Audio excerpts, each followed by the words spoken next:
안녕하십니까, 김 팀장입니다. 한 주간 투자 잘 하셨습니까? 저점을 지나서 반등에 성공하는 것 같은 모습이죠. 예. 투자하시는 분들이 결정을 하는 게 굉장히 어려운 시간이 아닌가 싶어요. 근데 원래 투자라는 것 자체가 항상 결정을 하는 거거든요. 그래서 저도 투자를 하면서 인생을 좀 배운다? 뭐, 요런 기분이 좀 들 때가 있어요. 인생도 항상 결정을 해야 되잖아요. 선택의 연속이죠. 내가 선택했던 것들에 대한 결과가 나오고 그 결과에 또 다른 선택을 또 해야 되고 이런 것들이 쌓여가서 인생이 되잖아요. 그러니까 투자도 매수와 매도에 대한 선택, 종목에 대한 선택들에 대한 결과가 피드백되어져 오고 그렇게 피드백되어져 온 게 쌓여서 이제 수익률로 나타나지 않나 싶습니다. 올바른 선택을 하고 또 올바른 판단을 해야 적정한 수익과 좋은 결과가 나오지 않을까 싶습니다. 오늘은 뭐 길게 얘기하진 않을 거고요. 주가가 좀 좋지 않고 시장이 등락이 있을 때에는 단기적으로 급등을 하거나 상승장에 있지 않으면 투자자분들이 이렇게 영상을 보거나 공부를 하시면서 누군가의 이야기를 들을 거 아니에요? 대부분 전문가 분들의 이야기를 듣겠죠. 전문가 분들의 이야기를 들을 때 어떤 것을 주로 중점적으로 봐야 되는지를 얘기하고 싶어요. 쉽게는 종목을 얘기하겠죠. 종목을 들으려고 하겠죠. 종목을 알려주면 그 종목을 내가 언제 사야 되는지가 또 궁금해지고, 언젠가 사면 언제 팔아야 되는지가 궁금해지고, 이렇게 단편적인 것들에 대한 질문을 되게 많이 해요. 어떤 종목을 사야 되느냐, 언제 사야 되느냐, 언제 팔아야 되느냐, 뭐 이런 질문들을 많이 하는데, 증권가에 있거나 애널리스트들이나 투자에 관련된 이야기를 하는 사람들은 그분들이 갖고 있는 그런 직업적인 특성 때문에 병적으로 종목에 대해서 이야기하는 걸 별로 안 좋아하는 거예요. 종목이라는 게 미래는 알 수가 없으니까 그 종목에 어떠한 이벤트가 생겨서 그 이벤트의 결과가 어떻게 돼서 그 수익률이 어떻게 변할지를 아무도 알 수 없으니까. 그러니까 이거는 투자를 시작하면서 반드시 명심해야 되는 거예요. 모른다. 그 누구도 투자는 모른다. 그거를 머릿속에 가지고 투자를 시작하셔야 돼요. 그 누구도 몰라요. 그러니까 그 애널리스트들, 전문가들, 뭐 20년, 30년 증권가에서 일하셨던 분들 다 몰라요. 그런 건 있겠죠. 이제 오랫동안 경험과 노하우가 쌓여 있고 시장을 계속 바라봤던 사람들은 이럴 것 같다. 얘가 좋은 종목 같다. 근데 그게 빛을 발할 수도 있고 빛을 발하지 않을 수도 있다. 왜냐면 어떠한 이유 때문에 그렇다. 그러니까 오랫동안 경험을 하게 되면 그런 선구안이라고 하긴 그렇지만 경험에 의해서 오는 그 방향성이 보인단 말이죠. 그러니까 삶을 오래 살았던 분들이 어린 아이들한테 조언을 해주잖아요. 그렇게 살면 안 돼. 뭐 올바르게 살아야 돼. 착하게 살아야 돼. 아니면 뭐 돈을 잘 벌어야 돼. 뭐 사람을 잘 만나야 돼. 근데 사람을 잘 만나고 돈을 잘 번다고 해서 그 사람에서 인생이 성공한 건 아니잖아요. 그러니까 목적과 목표가 다들 개인적으로 인생이 다 다른데 투자도 다 그런 목적과 이유가 다 다른데 어른들이 얘기하는 게 무조건 정답일 수도 없는 거고 그런 것처럼 투자자분들이 이야기하는 것도 방향성과 대부분 좋았던 그 경험들에 비춰서 얘기를 한다는 거죠. 그러니까 우리도 그런 얘기를 들을 때 그런 걸 알고, 그러니까 모르고, 그러니까 모른다라고 말하기엔 좀 무시하는 것 같아서 정확하지 않다라고 생각하고 들어야 된다는 거죠. 그러니까 종목을 이야기하더라도 그러한 종목이 정확하지는 않은 거예요.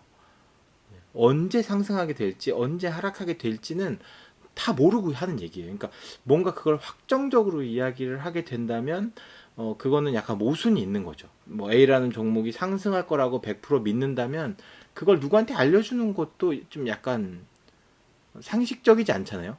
올라갈 걸 알면 그걸 내가 혼자 투자하고 말지 왜 그걸 불특정 다수들에게 이야기하겠어요.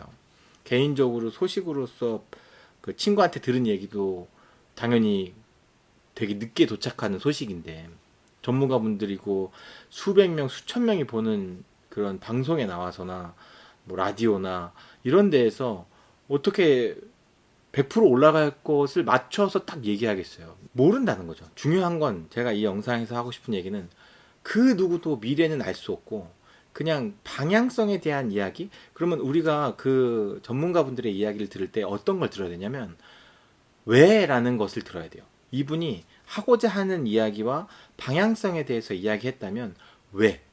왜 그런 이야기를 했는지, 왜 그런 결과를 초래하게 됐는지, 왜 그런 방향성에 대해서 인지하게 되었는지, 어떠한 요소로서 그 결과를 얻어내게 됐는지. 페드에서 금리의 방향에 대해서 이야기를 하잖아요.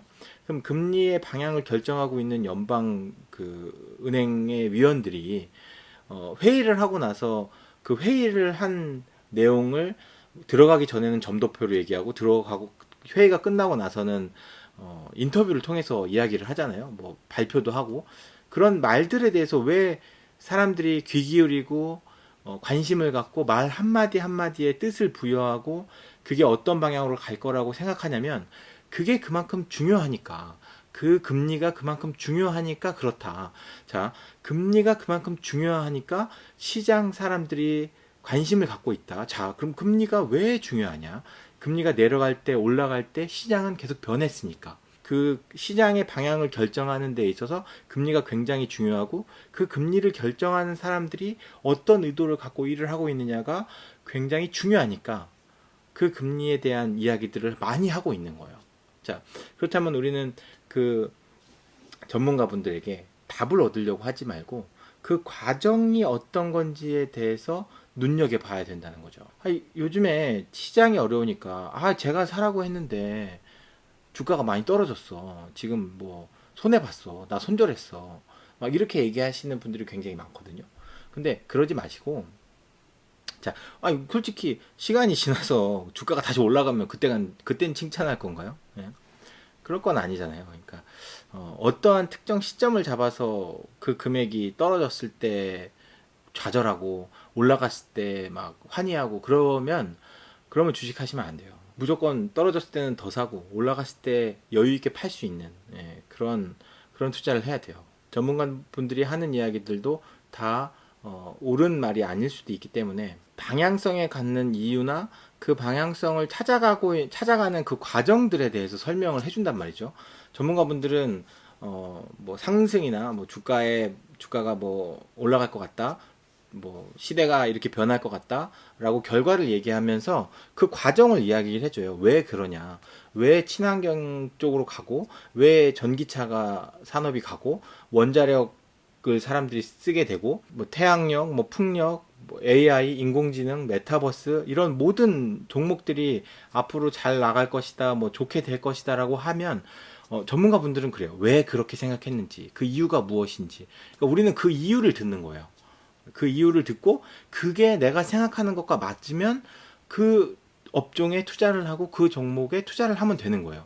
세상이 그쪽 방향으로 가게 될 것이고, 그 기업의 가치가 올라갈 것이라고 판단한 이유가 나와 전문가가 생각하는 게 일치하고, 그렇게 얘기하는 전문가들이 되게 많으면 그 방향은 옳게 갈 수 있는 방향이 많은 거죠. 그러니까 나이 많은 어르신들이 어린아이들에게 대부분 다 잘 되라고 하는 이야기들은 거의 다 비슷비슷하잖아요.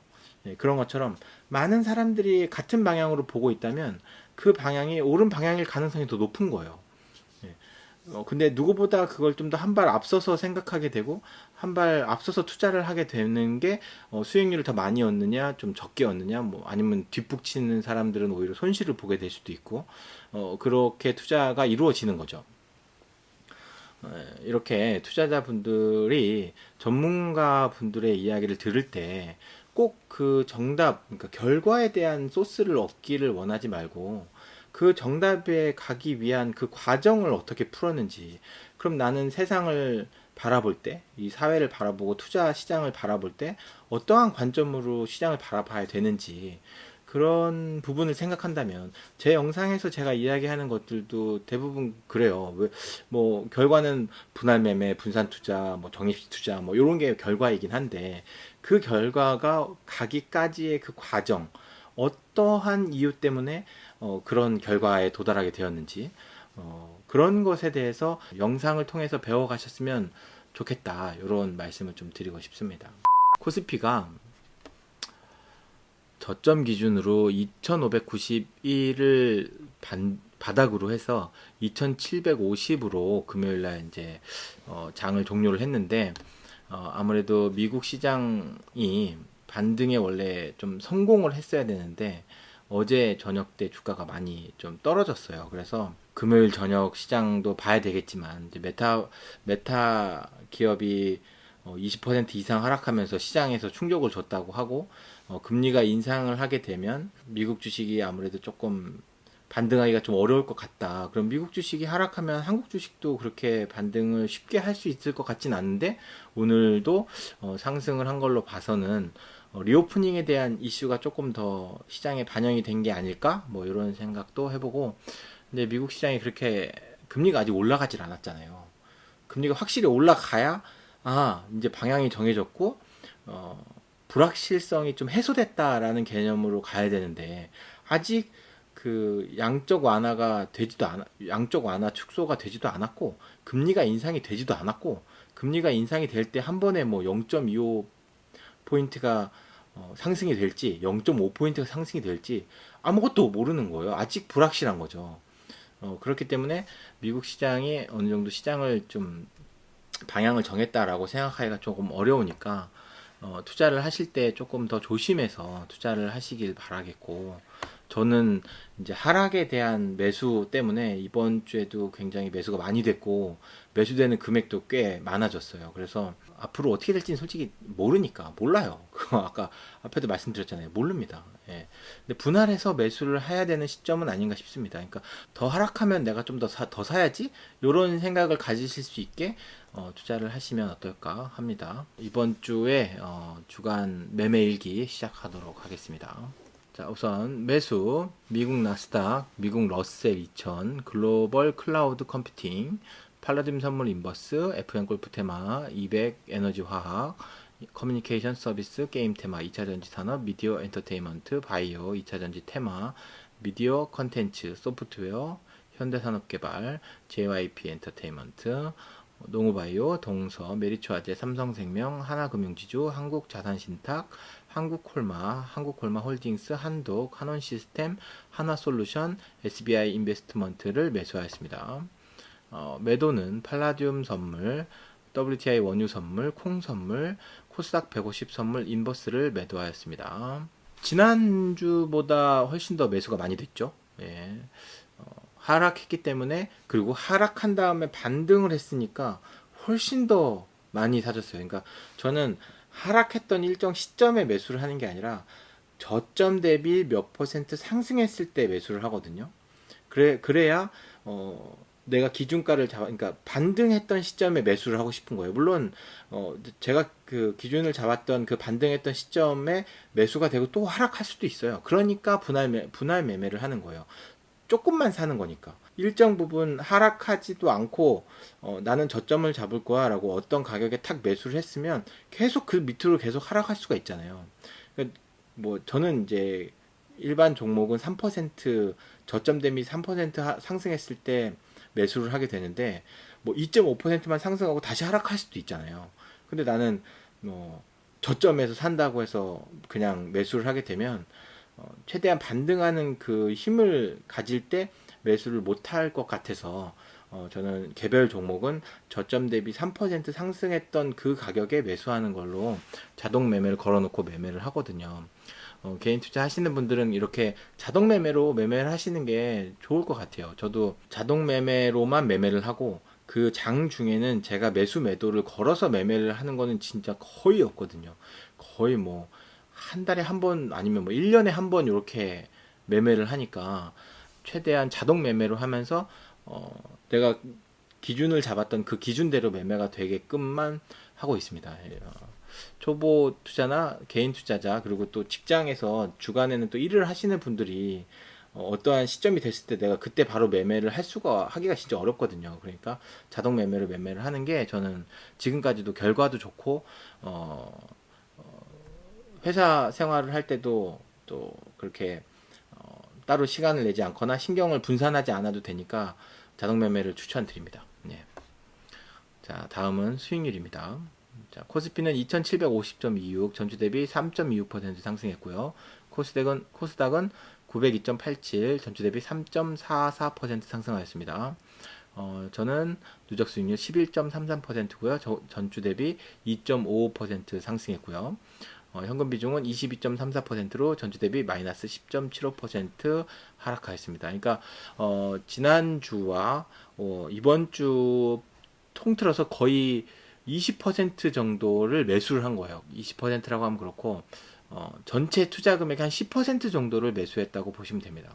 원래 한 25%, 한 30% 가까이 있었거든요. 27% 정도 있었는데 그게 22%니까 한 5%이네요. 그러니까 현금 비중으로 따지면 5% 정도 투자를 했다고 보여집니다. 그래도 좀 더 샀는데 그것보다는 좀 적어 보이네요. 이렇게 매수를 했습니다. 자, 이렇게 2월 첫째 주 주간 매매 일기를 촬영을 했습니다. 예, 영상을 보시는 분들이 전문가분들의 이야기를 들으면서 조금 더 그 과정에 대해서 조금 생각하면서, 그러니까 그러니까 제가 요즘에 그 월가의 영웅들이라는 책을 보고 있거든요. 그 명절 때 집에 갔는데 월가의 영웅이라는 책이 집에 있는 거예요. 난 집에서 그걸 본 적이 없는데 주식을 하고 나니까 그 책이 이제 눈에 띄는 거죠. 이제 거기 책꽂이 안에 있었는데, 그래서 이제 이렇게 보다 보니까 개인 투자자가 전문 투자자분들보다 훨씬 더 유리한 점이 있다. 언제든지 내가 사고 싶을 때 사고 팔고 싶을 때 팔 수 있는 나만의 그런 결정 권한이 나한테 있잖아요.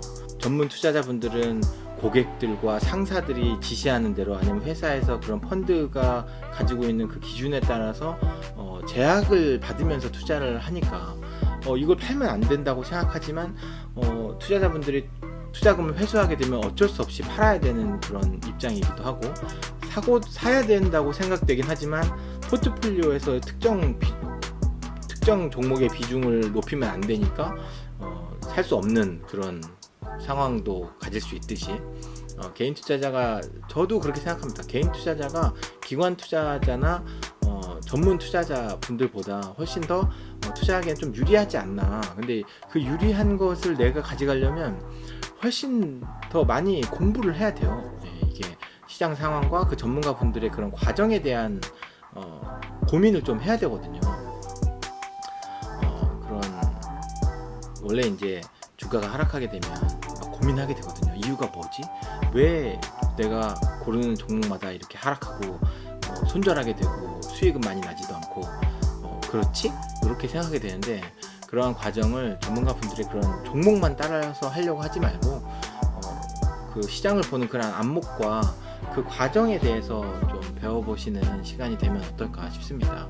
그리고 항상 분산 투자하시고 적립식 투자하시고 분할 매매 하시는 것을 목적으로 투자하시길 바라면서 2월 4일 주간 매매 얘기를 마치겠습니다. 저는 다음 주에 다시 뵙도록 할게요.